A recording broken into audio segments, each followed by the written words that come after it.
In old age, learn to be reserved. Never respond to every inquiry. Welcome everyone to today's discussion. I want to explore a crucial concept for those stepping into their later years, learning the art of quiet detachment. You may wonder, isn't it better to stay warm, lively, and engaged? In reality, excessive involvement and constant accommodation can drain your energy. As we age, our limitless enthusiasm naturally fades. Maintaining a certain level of emotional distance can actually safeguard our inner peace, protect our health, and preserve our emotional stability.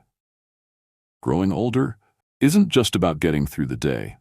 It's about embracing a life that prioritizes peace and self-care. In many places, especially in America, seniors often face social expectations from family, neighbors, faith communities, and even casual acquaintances at the store. Many assume that retirement means endless free time and an eagerness to socialize or help at a moment's notice. While kindness is a virtue, it's essential to set boundaries. You cannot give endlessly to others and expect to remain mentally and emotionally strong. If you overextend yourself, exhaustion and isolation may creep in. No one can be a source of constant warmth. Even the brightest stars have their limits. By learning to set boundaries and embracing a touch of detachment, we can recharge our energy and maintain a lasting sense of optimism. Let's start with a vital skill: staying composed in emergencies. Many older adults feel pressured to keep up with the fast pace of younger generations. They rush through parking lots, drive aggressively, or push themselves to complete tasks quickly, as if proving they can still match the energy of their youth.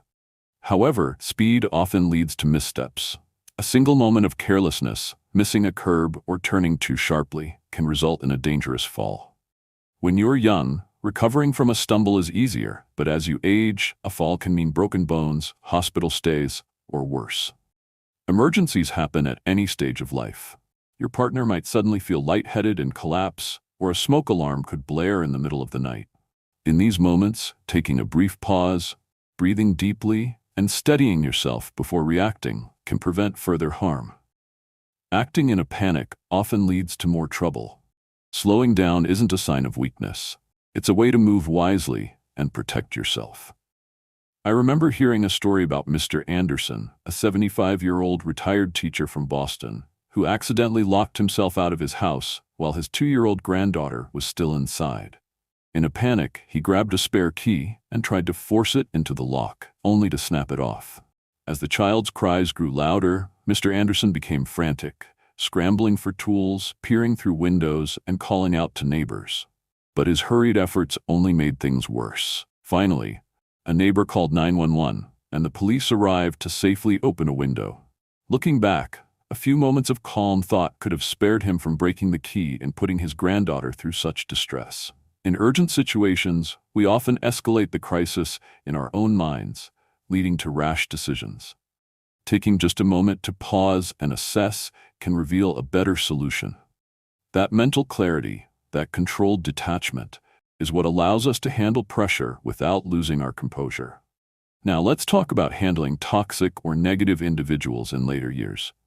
Perhaps they're people from your past, those who were never truly supportive, who once deceived you in business, or who thrived on gossip and negativity. As you step into retirement, you may find yourself encountering them again. At community events, church functions, senior centers, or just around the neighborhood. It's natural to want to be courteous, but if their presence consistently makes you uneasy or drains your energy, it's best to maintain a respectful distance. Younger individuals might shake off negativity more easily, but as we age, anything that disturbs our peace can have a deeper impact.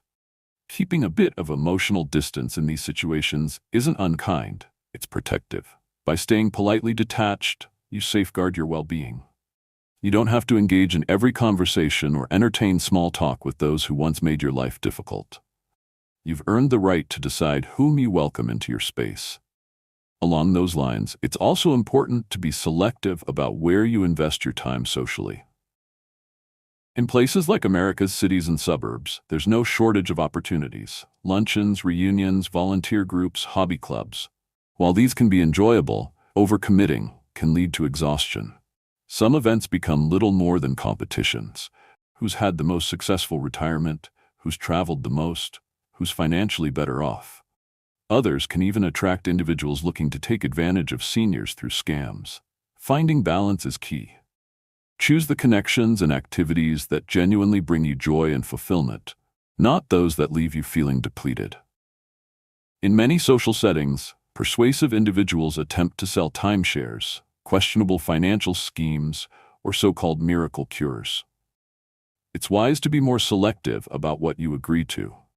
If an event genuinely interests you and involves people whose company you truly enjoy, then by all means, attend. However, if it's likely to be filled with empty boasting or clever sales tactics, you might be better off spending a peaceful day at home, gardening, reading, or taking a relaxing walk with a close friend. Reducing superficial social interactions creates space for deeper, more meaningful connections. This is a perfect example of how maintaining a little distance can actually enhance your life.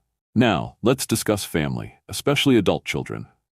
Once children have grown, married, or moved away, it's natural for parents, particularly those who are retired or have more free time, to want to offer guidance. You may have thoughts on their spouse, their parenting choices, or their financial habits. While your experience is valuable, offering unsolicited advice too often or too strongly may not be well received. The best approach to parenting adult children often involves a degree of detachment.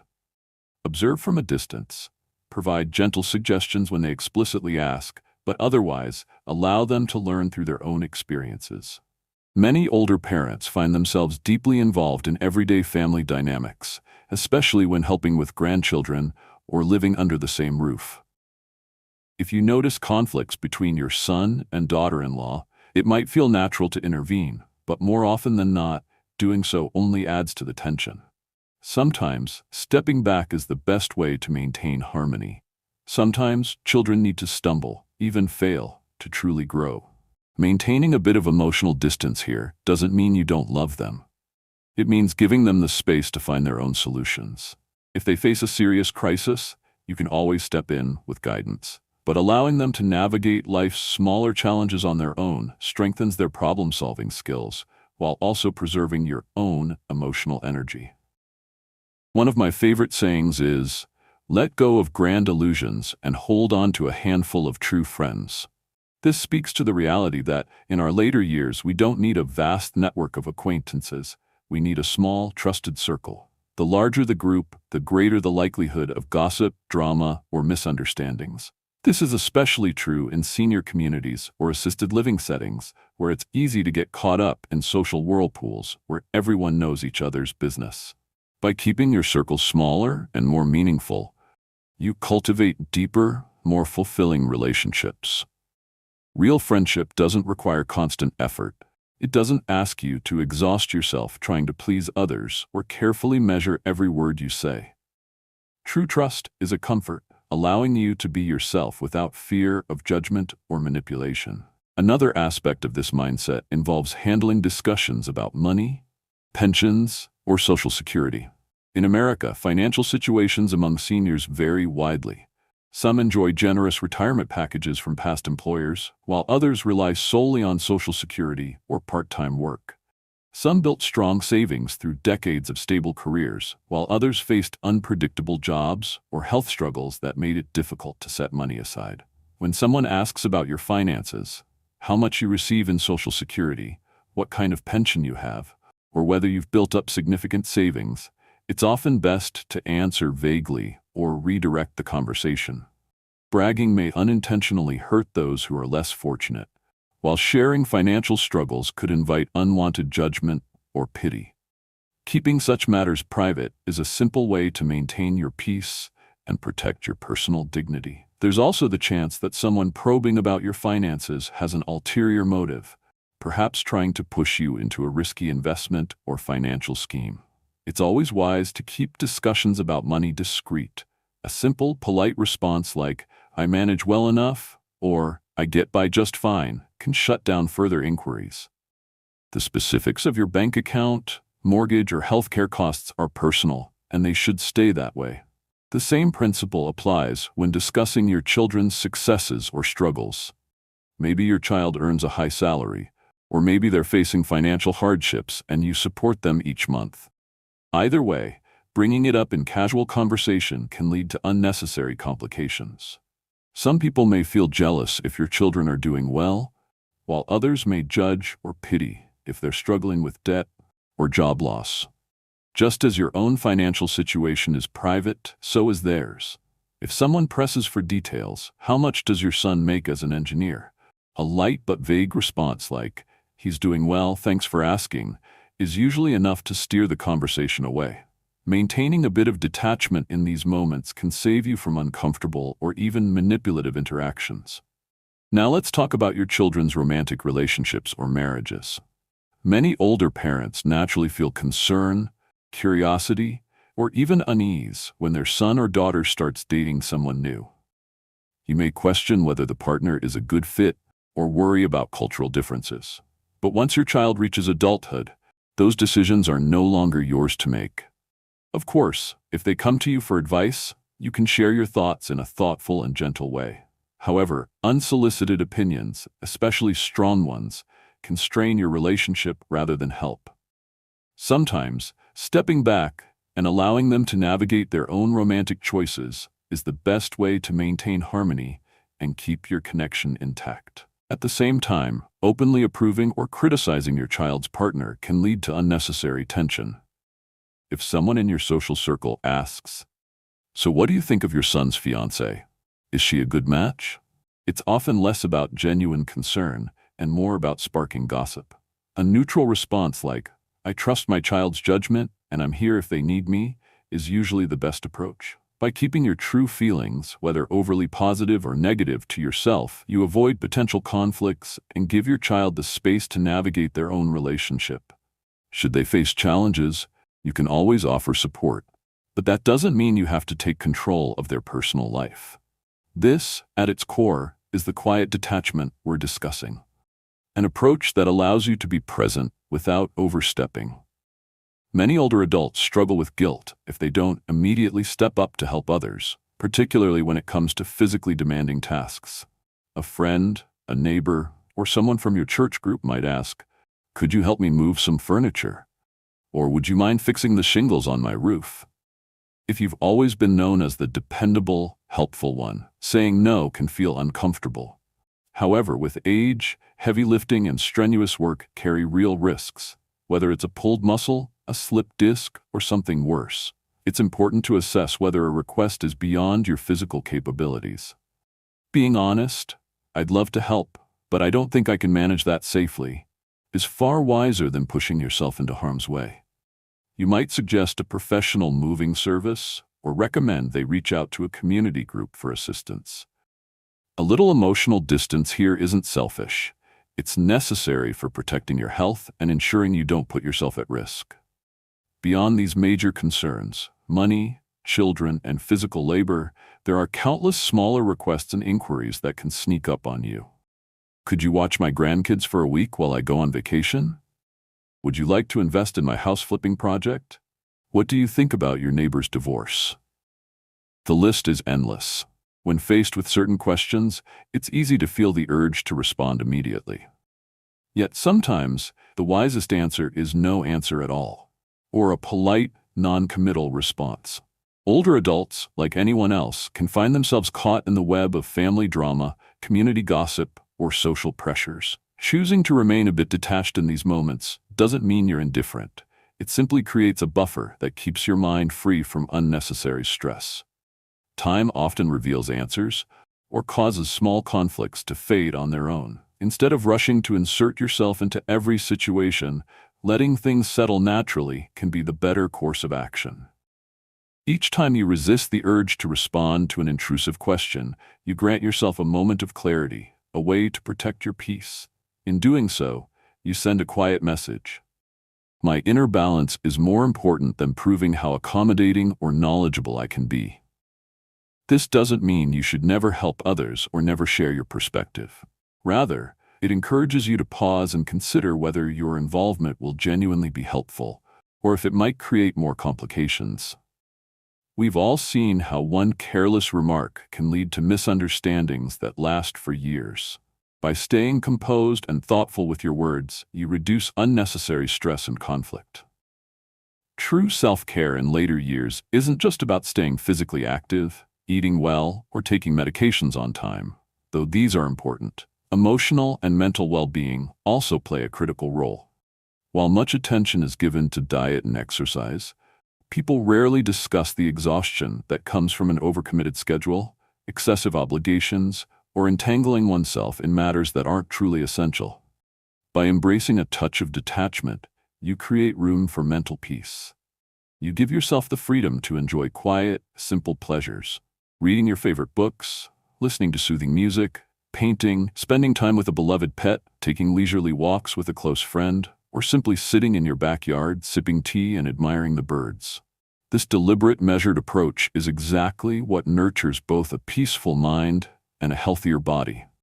When it comes to modern technology, smartphones, social media, and the like, many older adults feel pressured to keep up, to join every online group, or to reply to every message. While these platforms can help maintain connections with family and friends across the country, they can also pull you into endless conversations, debates, or even misleading information. Practicing a bit of detachment means choosing how and when to engage. Maybe you decide to log in only once a day, or perhaps just once a week, limiting your exposure to unnecessary discussions and social obligations. This way, you can enjoy the benefits of technology without letting it consume your time and energy. As you implement these boundaries, some acquaintances may start to view you as distant or uninterested. Don't let that concern you. People often misinterpret healthy limits as coldness, when in reality, they are simply a way to preserve your inner peace. You can always reassure those who matter that you care for them, but have chosen a more relaxed and intentional way of living. Those who truly respect you will understand, while anyone who tries to guilt or pressure you into constant engagement only proves why your boundaries are necessary. Throughout this process, remember that cultivating a bit of emotional distance isn't about becoming unfeeling. It's about balancing your natural kindness with self-preservation. Many seniors come from a lifetime of service, raising children, working demanding jobs, or caring for sick loved ones. Now, in this stage of life, it's your turn to prioritize your own well-being. You have every right to say no without guilt, to avoid over-explaining yourself, and to let go of conversations that don't serve your peace. It may take time to adjust, especially if you've spent decades putting others first. But this shift, this mindful self-care, is not only a gift to yourself, but also to those who truly appreciate and respect you. A healthier, happier version of yourself is ultimately more present, more grounded, and more willing to offer genuine support when it truly counts. As we wrap up, I encourage you to take these ideas and discuss them with people you trust, whether it's close friends, family, or an online community. Ask if they, too, have experienced the relief that comes with setting boundaries, or if they've faced pushback from those who don't quite understand.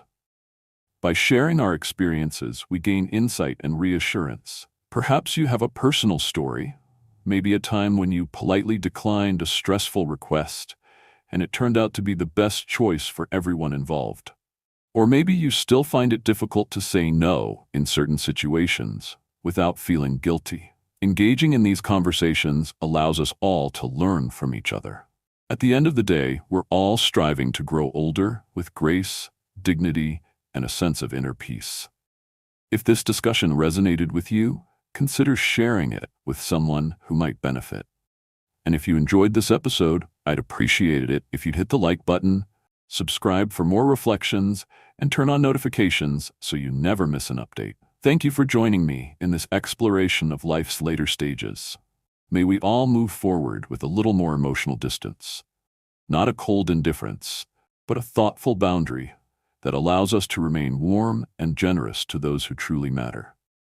Take care, and I'll see you next time.